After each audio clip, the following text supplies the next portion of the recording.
അവിടെ അവിടെ ഇപ്പൊ മീൻ പിടിച്ചു.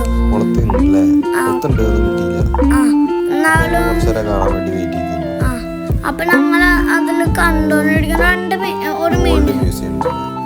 പിന്നെ ഒരു കുറെ ബോട്ട് ഉണ്ടായിരുന്നു.